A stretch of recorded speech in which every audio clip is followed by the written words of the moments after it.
Si Jésus revenait faire la lecture dans nos assemblées, il ne passerait certes pas inaperçu.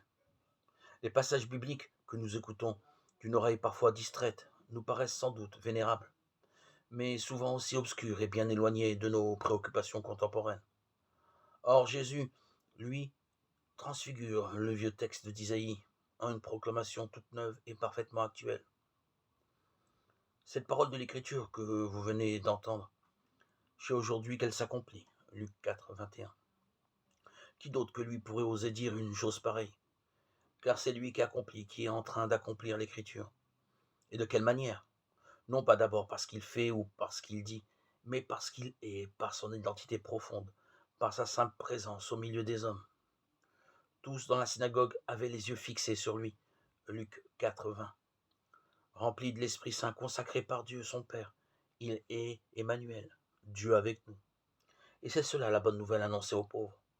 L'Écriture promet et Dieu tient parole en son Fils.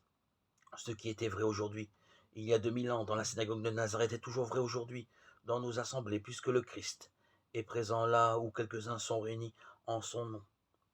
Et si nous prenions au sérieux cet aujourd'hui de Dieu, et si nous écoutions la parole comme une véritable nouvelle, qui casse la routine de nos enfermements et de nos aveuglements, qui crée enfin du neuf dans nos vies,